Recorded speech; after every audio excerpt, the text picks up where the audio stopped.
Welcome to the Caregiver's Guide to Fall Prevention. This guide was created by Parachute, Canada's national charity dedicated to injury prevention.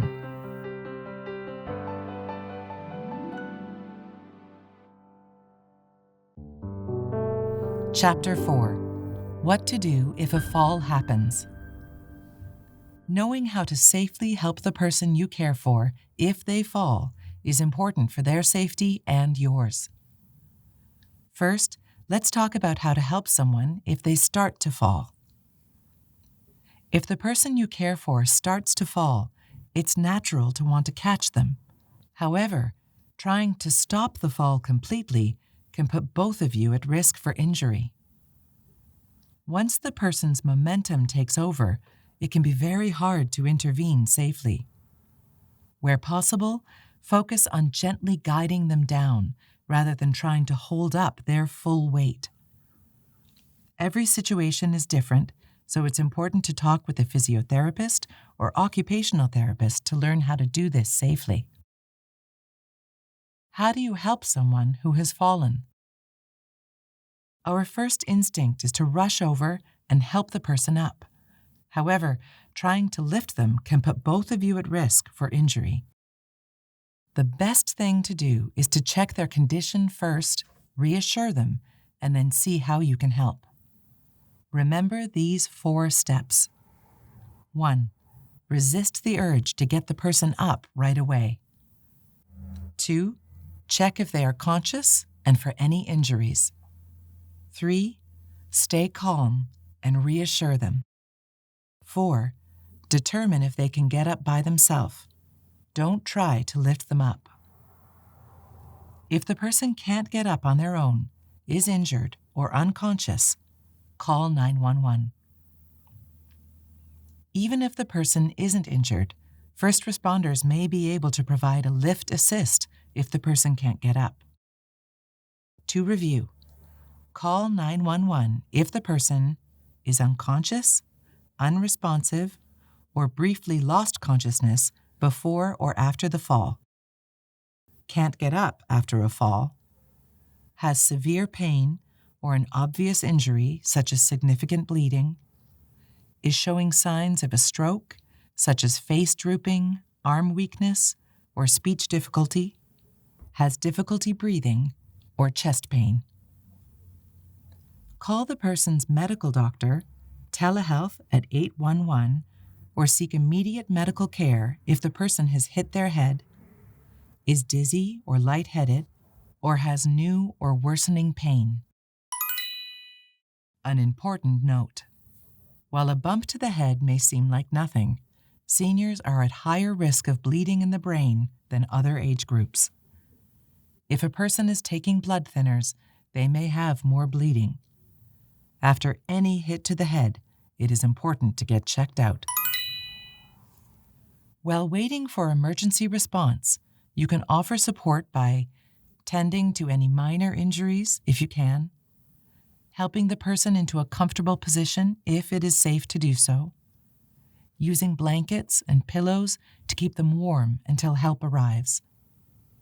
However, if a person can get up on their own, you can coach and support the person as they get up. You should not try to lift them. The person getting up should do most of the work. 1.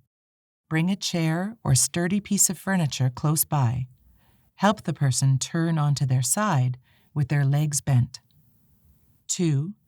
Place yourself behind the person and get a firm grip on the hips, then help the person to a kneeling position with both of their hands on the chair. 3. With their hands still holding on to the chair, the person should then bring one leg in front of them. It should be their stronger leg. You may help by guiding the person's leg. 4. With a firm grip on the hips, help the person push themselves up to standing. Once up, they should turn and sit on the chair. Have the person you care for practice getting up off the floor safely and independently. This will build their confidence. When possible, practice in different areas of the home so they can work through getting up in different scenarios. You'll learn more about coaching the person you care for in our Fall Action Plan, which we'll cover in a few minutes. After a fall, always tell someone, such as a doctor, nurse practitioner, family member, or friend about it. It's recommended to discuss falls with a doctor or nurse practitioner. Even if the fall appeared to result in no injuries, it may be linked to certain medications or change in the person's health condition. As a caregiver, you can watch for any changes in the person's physical or emotional health in the days and weeks following a fall. Take note of any changes in how the person typically thinks, feels, or acts, and discuss them with a medical doctor or nurse practitioner. If the person does not get better as expected, contact their doctor or nurse practitioner to follow up. To help you prevent and manage future falls, talk with a physiotherapist and occupational therapist for support. The online Caregivers Guide to Fall Prevention provides a tool called Documenting a Fall, which you can find at parachute.ca/caregiver and print out or use online. With it, you can capture details of a fall. Even if the fall only resulted in minor injuries or no injuries at all, capturing the details and circumstances of the fall can help support conversations with your care team. It can also help identify changes that can reduce the likelihood of falling again. Again, the name of this tool is Documenting a Fall at parachute.ca/caregiver. And now, let's talk about the Fall Action Plan. It's a tool for the person you care for. It includes information on what steps to take if they fall while alone, a customizable list of emergency contacts, and tips for staying safe at home. You should review and complete the Fall Action Plan with the person you care for. Share a copy of the completed plan with others who might be involved in their care. And encourage the person you care for to keep copies in accessible and visible locations of their home, such as on the fridge or in their nightstand. The first part of the Fall Action Plan provides information about what someone should do if they fall when alone. Let's go over those details now so you can rehearse a fall recovery with the person you care for. You can access all these details through our online tools at parachute.ca/caregiver to share with the person you care for. Remember, in this exercise, the you is the person you care for, not you as the caregiver. If a fall occurs while you are alone, stay calm and take a moment to catch your breath. Check yourself for any injuries. Take time to decide if you can get up safely. Decide if you can get up safely on your own or not.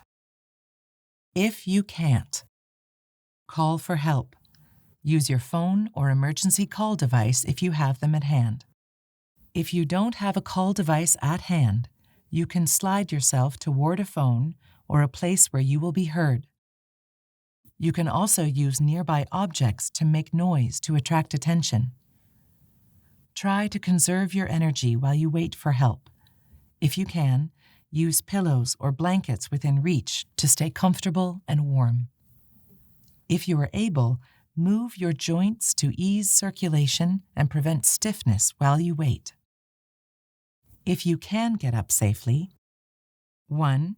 Lie on your side, bend the leg that is on top, and roll further onto your side.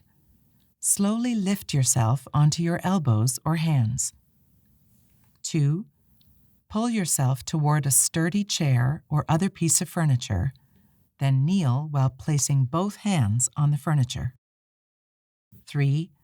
Place your stronger leg in front while holding on to the chair or object. 4. Stand up slowly. 5. Carefully turn and sit down.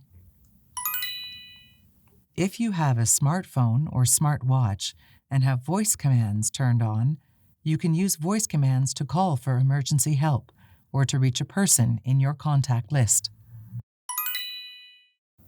Access the full fall action plan at parachute.ca/caregiver. There are more details there about when to call 911, and there's a form you can fill out to record all emergency contact numbers. It also provides tips for the person you care for staying safe, including choosing someone they trust to check in with every day at a regular time. Have that person know to call for help if they don't hear from you. The Friendly Calls program from the Canadian Red Cross can match them with a trained Red Cross professional who will regularly check in. Consider investing in a fall call alarm.